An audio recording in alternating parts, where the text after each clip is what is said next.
DD national park.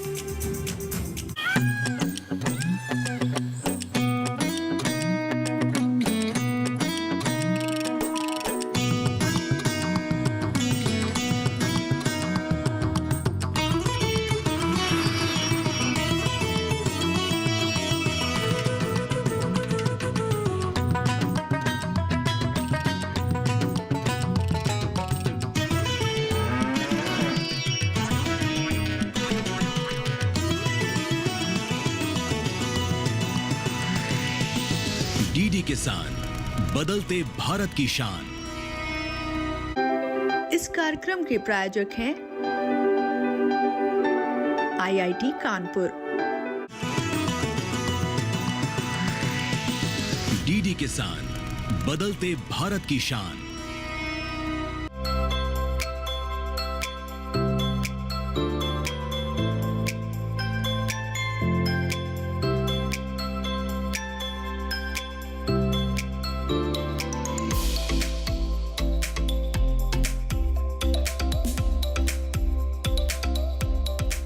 हाल ही में UAV यानी मानव रहित हवाई वाहनों का उपयोग कृषि में तेजी के साथ बढ़ रहा है, जिसकी वजह से डीप लर्निंग एल्गोरिदम के जरिए रियल टाइम इमेजरी डाटा पाना अब आसान हो गया है। इसके साथ ही ड्रोन का इस्तेमाल अब देश के आपदा प्रबंधन जैसी नीतियों में भी तेजी के साथ बढ़ रहा है।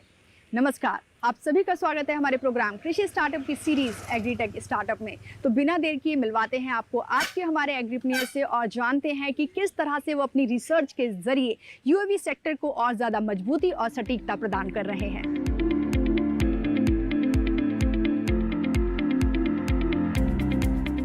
मेरा नाम राजीव सिन्हा है। मैं IIT Kanpur department of earth sciences में प्रोफेसर हूँ।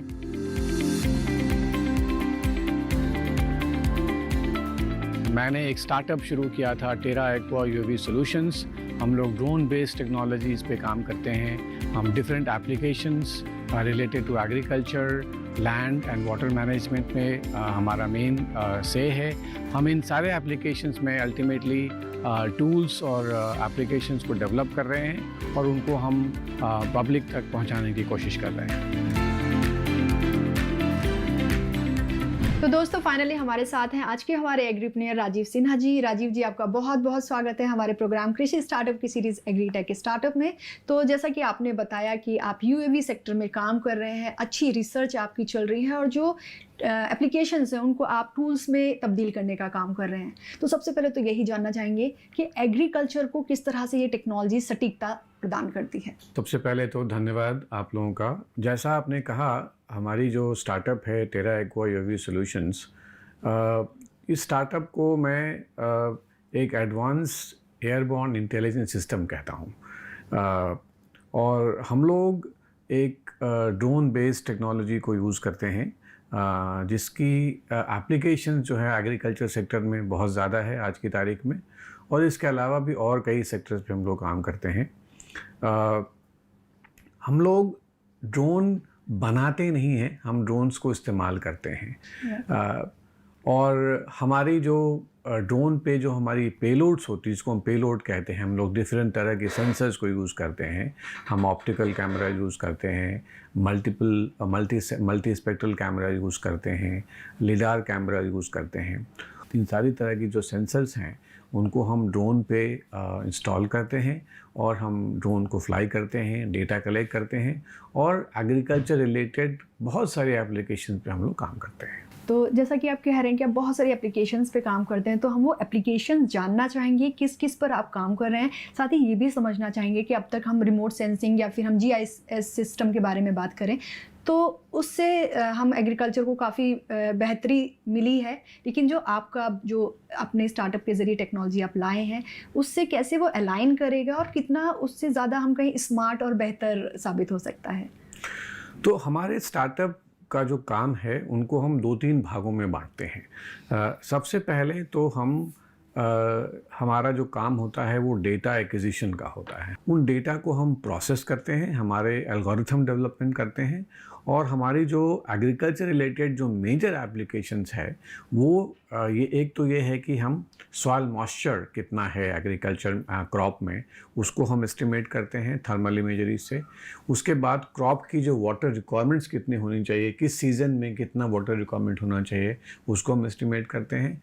इसकी एक बहुत इम्पॉर्टेंट एप्लीकेशन है बिकॉज़ हमारे यहाँ आज की तारीख में भी हम प्रिसीजन एग्रीकल्चर से बहुत दूर हैं, और उसकी वजह से हमारे यहाँ एग्रीकल्चर वाटर यूज़ एफिशिएंसी नाम की अभी कोई कॉन्सेप्ट नहीं है। तो फार्मर्स जो हैं किस वक्त किस क्रॉप को कितना पानी चाहिए उनको कोई नॉलेज नहीं है। तो इसकी वजह से हम लोग मॉडर्न टेक्नोलॉजीज़ को यूज़ करके हम क्रॉप की वाटर रिक्वायरमेंट को एस्टिमेट करते हैं, और उसके बाद फार्मर्स को एडवाइस करते हैं कि किस सीज़न में, किस सॉइल टाइप में और किस क्रॉप में उनको कितना पानी देना चाहिए। ये एक मेजर एप्लीकेशन हमारी है।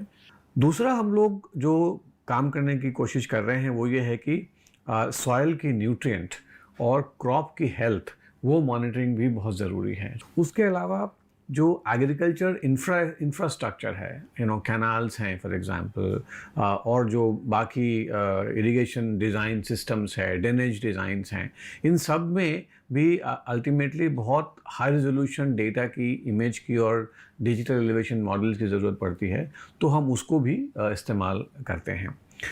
इसके अलावा जो सबसे बड़ी बात है वो ये है कि हम सिर्फ टेक्नोलॉजी और एप्लीकेशंस को बनाते नहीं, यूज़ नहीं करते, हम उनको फार्मर तक पहुंचाने की कोशिश करते हैं। हमारे जितने साइट्स हैं, हमारे जितने प्रोजेक्ट्स हैं, वो सारे के सारे फार्मर के साथ मिल के बनाते हैं, उनकी ज़रूरत को समझते हैं, उसके अनुसार हम अपना प्रोडक्ट डिज़ाइन करते हैं और फिर उनको हम उनकी साइट्स पे इम्प्लीमेंट करते हैं। बहुत सारे ड्रोन सिस्टम हैं जो ये सारी चीज़ें देते हैं, वो फसल की निगरानी भी कर रहा है, वाटर मैनेजमेंट भी बताता है। तो अगर मैं आपकी टेक्नोलॉजी की यूएसपी की बात करूँ तो वो क्या है इसमें? किसी भी प्रोडक्ट डेवलपमेंट में ये ज़रूरी है कि जब आप कोई टेक्नोलॉजी को डेवलप करते हैं उसका फील्ड वैलिडेशन कितना स्ट्रॉन्ग है।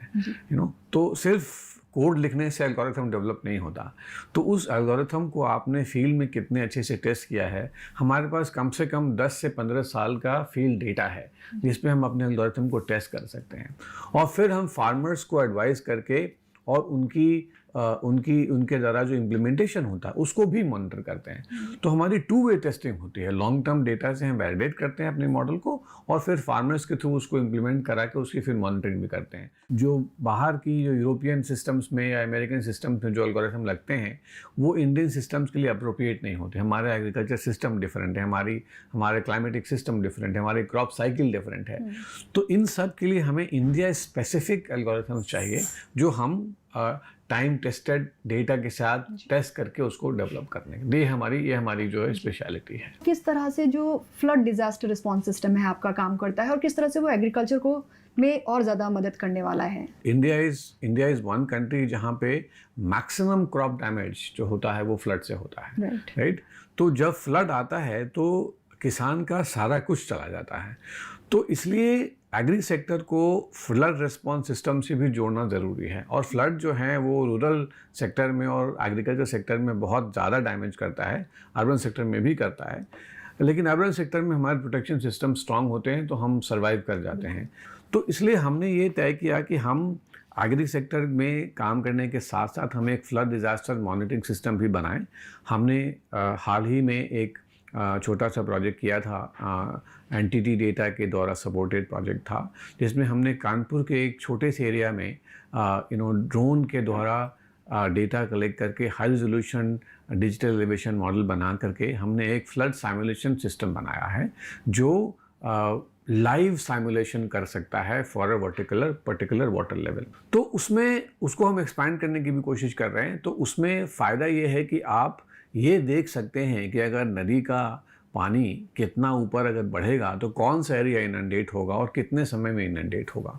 तो उस फ्लड की इनंडेशन और उसकी पाथवे और उसका मूवमेंट, ये तीनों चीज़ें उसमें मॉनिटर हो सकती हैं literally on a life basis. तो ये एक बहुत इम्पॉर्टेंट एप्लीकेशन है जिससे आप फार्मर को कम से कम 24 to 48 आवर्स पहले आप वार्न कर सकते हैं कि ये आपका होने वाला है, ये इनंडेशन होने वाला है। एक तो ये। दूसरा कि आपको अगर ये पता है कि फ्लड किस दिशा से आएगा और कैसे प्रोपगेट करेगा, तो आप उसकी मिटिगेशन स्ट्रैटेजीज बना सकते हैं, राइट। और उसके द्वारा फिर आप फार्मर को जो एग्रीकल्चरल या क्रॉप लॉस हो रहा है, क्रॉप डैमेज हो रहा है, उसको भी आप बचा सकते हैं। तो ये एक बहुत स्ट्रॉन्ग लिंकेज है जो हमें समझना पड़ेगा कि एग्रीकल्चर सेक्टर में क्रॉप डैमेज जो है वो सिर्फ क्रॉप के फेलियर से या क्रॉप डिजीज से नहीं होती, एक बहुत बड़ा डैमेज जो है वो फ्लड से होता है। इसलिए हम इन दोनों चीज़ों को लिंक करने की कोशिश कर रहे हैं। जी, इस सिस्टम को इस्तेमाल करने से पहले किसी तरह की ट्रेनिंग की आवश्यकता होगी? वो भी हम प्रोवाइड करते हैं, लेकिन बहुत ज़्यादा ट्रेनिंग की ज़रूरत नहीं होती है। हम जनरली ये कोशिश करते हैं कि जो भी प्रोडक्ट हम डेवलप करें, हम उस पूरी टेक्नोलॉजी को जो कंसर्न एजेंसी है उसको ट्रांसफ़र करें, वरना उसका फ़ायदा नहीं होता है बेसिकली जो है। जी बिल्कुल, जब तक उस तकनीक को ट्रांसफ़र ना किया जाए तब तक उसका फ़ायदा नहीं है। राजीव सिन्हा जी से बातचीत जारी रखेंगे, लेकिन उससे पहले लेंगे एक छोटा सा ब्रेक। कहीं जाइएगा नहीं, बने रहिए हमारे साथ डीडी किसान पर। जल्दी टिफिन पैक करो। राजू, मोबाइल छोड़ो। अरे दीदी वो बैंक का नंबर चाहिए, रिफंड ही नहीं आया है। मिल गया। अब भी कॉल करता हूँ दीदी। बिना नंबर जांचे? अक्सर जालसाज बैंक की नकली वेबसाइट और फर्जी नंबर से पैसों की धोखाधड़ी करते हैं। तो फिर सही नंबर? बैंक की ऑफिशियल वेबसाइट या तो कार्ड। आपने तो बचा लिया दीदी। काम से नहीं। आरबीआई कहता है, सही वित्तीय बर्ताव करे आपका बचाव। Welcome back to our show Krishi startup. और कृषि स्टार्टअप में आज हैं हमारे साथ एग्रीप्रेन्योर राजीव सिन्हा जी, जिनसे आज हम बात कर रहे हैं यूएवी सेक्टर के बारे में, किस तरह से जो इनके स्टार्टअप की अपनी टेक्नोलॉजी है, किस तरह से यूएवी सेक्टर को अपलिफ्ट करने का काम कर रही है। तो इससे पहले मैं वाटर रिसोर्स मैनेजमेंट आपसे समझूं, सबसे पहले समझना चाहूँगी जो जियो स्पेशल इंटेलिजेंस है वो क्या होता है? जियो स्पेशियल टेक्नोलॉजी जो है वो जीआईएस से ओरिजिनेट हुई है, लेकिन it is not same as GIS, right. तो हम इसमें क्या करते हैं कि हमारे पास बहुत सारे स्पेशल डेटा सेट्स होते हैं। सैटेलाइट डेटा एक वन डेटा सेट है, उसके अलावा हमारे पास मैप्स होते हैं, हमारे पास लैंड यूज लैंड कवर का डेटा होता है, हमारे पास पॉपुलेशन का डेटा होता है, हमारे पास इंफ्रास्ट्रक्चर का डेटा होता है, हमारे पास एग्रीकल्चर क्रॉप पैटर्न का डेटा होता है।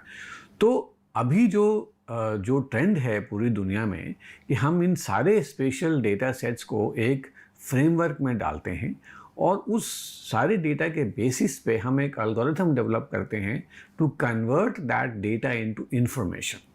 और उस कन्वर्शन जो होता है डेटा से इंफॉर्मेशन में, वहाँ पे इंटेलिजेंस लगती है, वहाँ पे हम अप्लाई करते हैं डिफरेंट तरह के एल्गोरिथम्स को, डिफरेंट तरह की लॉजिक को, और उससे जब हम इंफॉर्मेशन जो हमारी डिज़ायर्ड इंफॉर्मेशन होती है वो जब हम निकालते हैं, तो ये सारा जो फ्रेमवर्क है इसको हम लोगों ने जियो स्पेशियल इंटेलिजेंस का नाम दिया है। तो बिल्कुल, अब बात करेंगे हम वाटर रिसोर्स मैनेजमेंट की। और जब हम वाटर रिसोर्स मैनेजमेंट की बात करते हैं तो सबसे बड़ा रिसोर्स जो हमारे देश का है वो नदियाँ ही हैं, जिस पर जो कृषि है वो पूरी तरह से आधारित है। तो अगर हम नदियों से रिलेटेड इश्यूज, जैसे चाहे उसमें सैंड माइनिंग भी हो या अदर इश्यूज़ हो, किस तरह से रिजॉल्व करने का काम करती है ये टेक्नोलॉजी उनको? आज की तारीख में 80% of the total water location जो है वो सिर्फ एग्री सेक्टर को जाता है।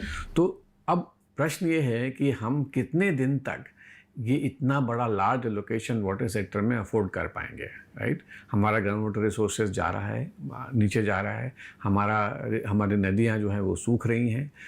तो इसलिए इन सारी चीज़ों को एक सामूहिक ढंग से हमें समझना पड़ेगा और इन सारे नेचुरल सिस्टम्स की आपस में क्या कनेक्टिविटी है और क्या डिपेंडेंस है उसको भी समझना पड़ेगा। जब हम वाटर एलोकेशन और वाटर रिसोर्स ऑफ यूटिलाइजेशन की नदियों से बात करते हैं तो ये सवाल हमेशा पूछा जाता है कि आप ये डिसाइड कर लीजिए कि नदियों में फ़िश को ज़िंदा रखें या किसान को ज़िंदा रखें। और उसका जवाब मेरा ये होता है कि जब नदियाँ ही नहीं रहेंगी तो ना किसान रहेगा ना मछली रहेगी। तो नदियों का संरक्षण और उसके फ़्लो का रेगुलेट करना वो बहुत इम्पॉर्टेंट बात है।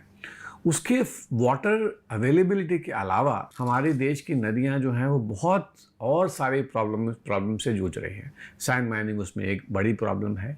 इंडिया में लीगल और इलीगल सैंड माइनिंग जो है शायद दुनिया की बहुत बड़ी मात्रा जो है वो इंडिया में होती है। उसके अलावा नदियों का फ्लड प्लेन लॉस हो चुका है, सारे के सारे फ्लड प्लेन जो है वो इंक्रोच हो चुके हैं।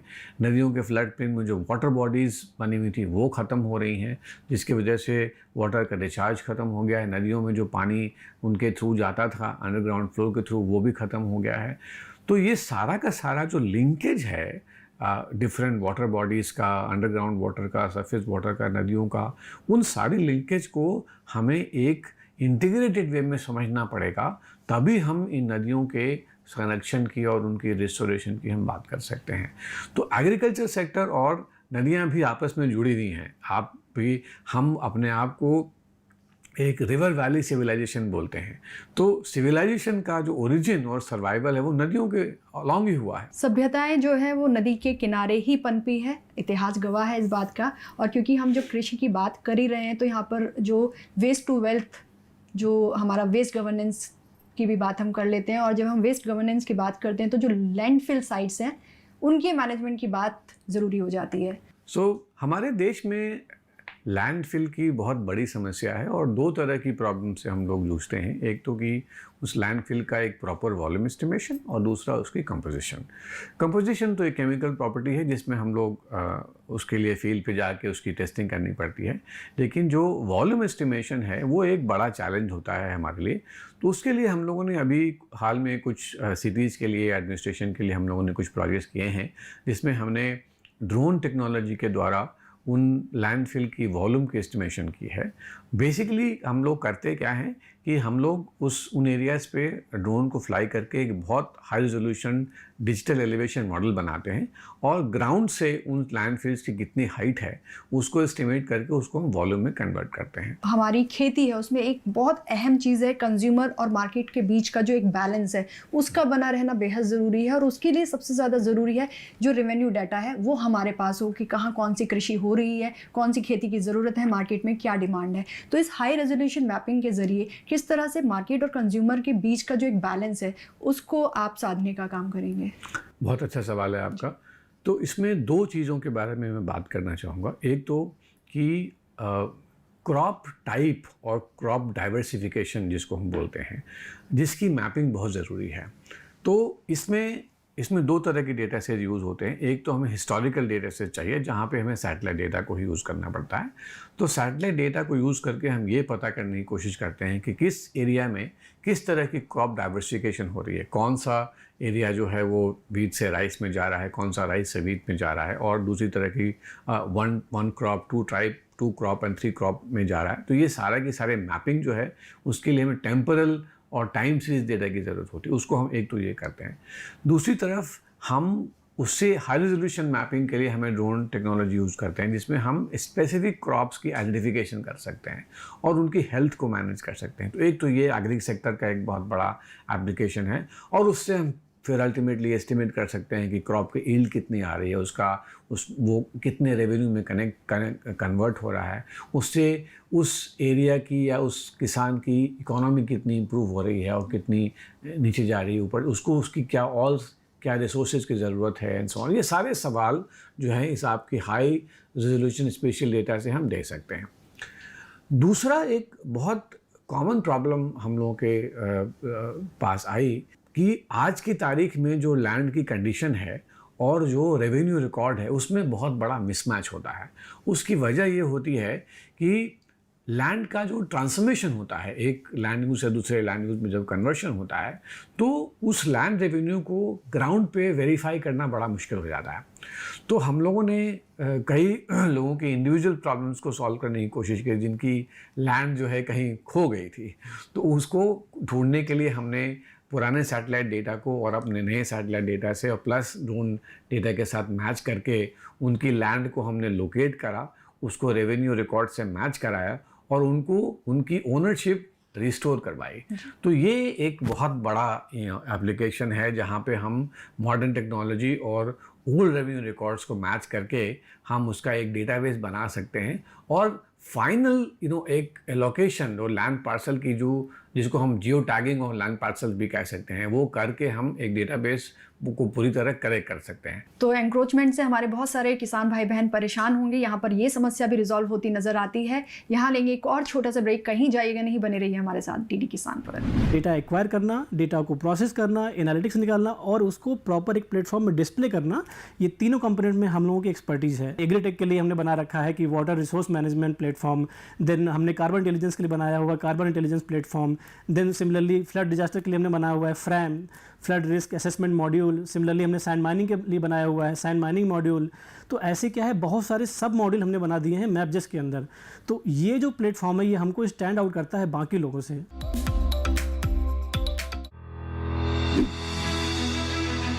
मशीनों के दौर में जी रहे हैं हम। काम को बेहतर और आसान बना रही हैं मशीनें। खेती को दे रही है नई ऊंचाइयां, किसान के लिए है वरदान।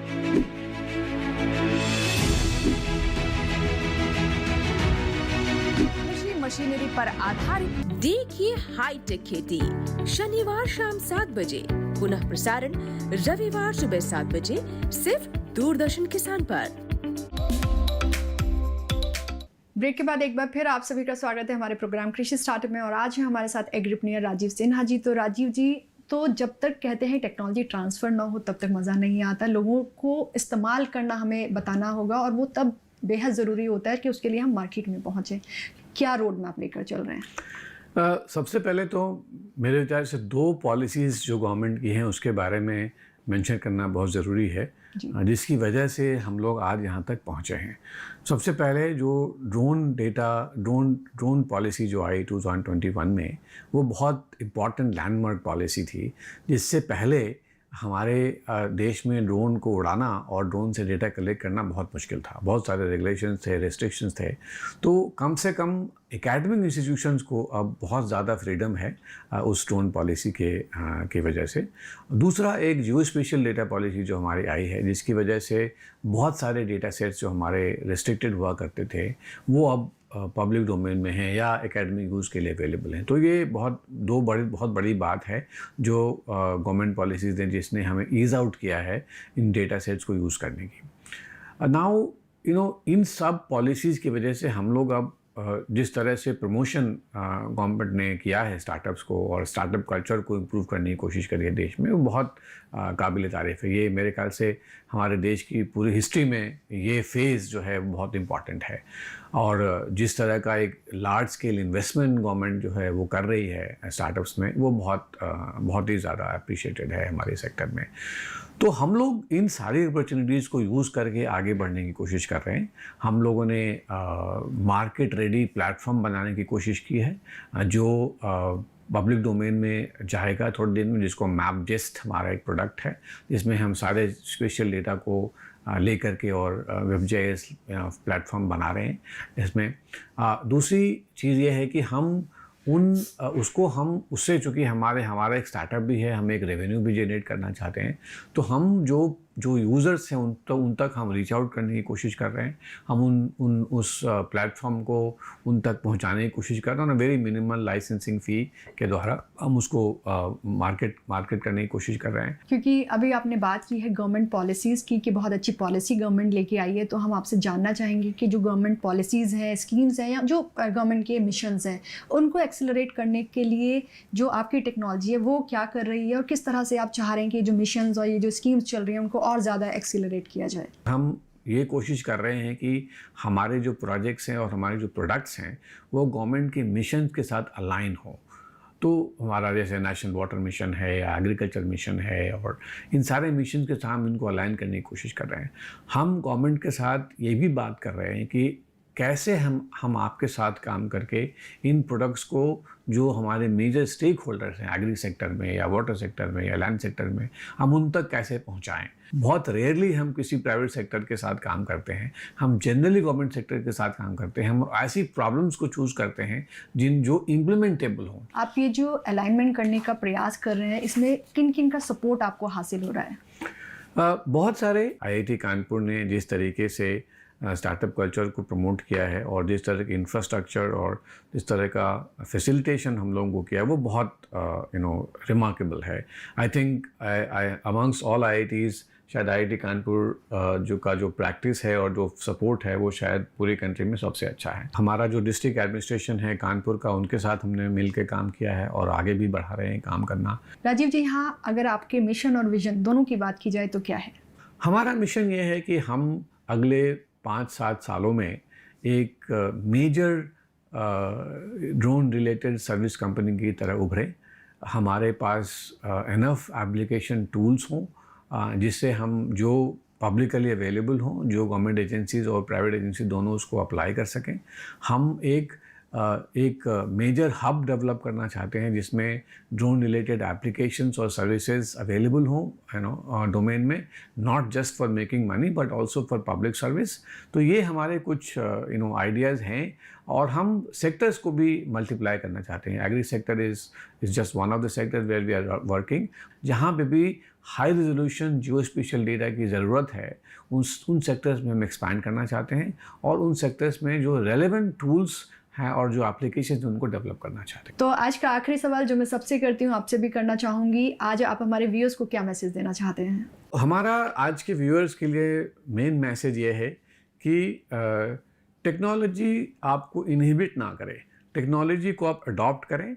टेक्नोलॉजी आप के लिए ही बनी है और उसको हम कितना आगे बढ़ा सकते हैं, आपकी ज़रूरत को हम कितना समझ सकते हैं, उसके बारे में आप हमें बताएं और हम उसके अनुसार आपकी ज़रूरत के हिसाब से टेक्नोलॉजी और टूल जो है वो डेवलप करेंगे। आज की महिलाएं ड्रोन उड़ा रही हैं खेतों में, तो ये एक बहुत बड़ा एग्जाम्पल है कि टेक्नोलॉजी की एडाप्टेशन जो है वो कैसे हो सकती है और किस हद तक जा सकती है। तो इसको अभी बहुत आगे हमें ले जाना है और आप लोगों का सहयोग और आप लोगों के सुझाव जो है हमारे लिए बहुत इम्पॉर्टेंट है। बिल्कुल, टेक्नोलॉजी पर काम करना ऐसे रिसर्चर्स का काम है जैसा राजीव सिन्हा जी कर रहे हैं, और उसको इस्तेमाल करना आपका काम है, क्योंकि जब आप इस्तेमाल करेंगे आपकी प्रॉब्लम्स बाहर आएंगी। तो ये राजीव सिन्हा जी जैसे जो स्टार्टअप्स हैं उन पर अमल करेंगे, उन इश्यूज़ को रिजॉल्व करने का काम करेंगे। राजीव जी, आपसे बातचीत करके बेहद आज मज़ा आ गया, टेक्नोलॉजी समझ के मज़ा आ गया, और हम उम्मीद करते हैं आपका मिशन और विजन जल्दी से पूरा हो। बहुत बहुत धन्यवाद। धन्यवाद। हम लोग ज़्यादा से ज़्यादा जो हमारे फार्मर्स हैं उनको हम लोग इस तरह से जागृत करें और उनको समझाएं कि टेक्नोलॉजी यूज़ करेंगे तो उससे उनको काफ़ी फ़ायदा मिलने वाला है। एक तो यही कि भाई टेक्नोलॉजी यूज़ करने से लेटेस्ट जो भी डेवलपमेंट्स हो रहे हैं वो सब उनके पास रहेंगे, उनके खेतों में उपज बढ़ेगी, उनका अपना जो रोज़ का काम है उसमें भी काफ़ी आसानी मिलेगी। तो बेसिक जो एम है हमारे देश को एक तरह से आगे बढ़ाना, उसमें हम लोग काफ़ी बड़ा योगदान दे पाएंगे। दोस्तों, हमारी एग्रीटेक स्टार्टअप सीरीज़ का मकसद यही है कि हम अपने किसान भाई बहनों तक कृषि से जुड़ी उन सभी आधुनिक तकनीकों को पहुंचाएं जिनकी मदद से वो न सिर्फ अपनी आमदनी में इजाफा कर सकें बल्कि तकनीक का इस्तेमाल करके वो अपने समय और श्रम की बचत भी कर पाएं। दोस्तों, आपको ये प्रोग्राम कैसा लगा हमें बताइएगा ज़रूर। हमारी मेल ID है digital.agrikisan@gmail.com। अगले हफ्ते एक नई स्टार्टअप जर्नी को लेकर फिर हाजिर होंगे। तब तक के लिए दीजिए इजाज़त। नमस्कार।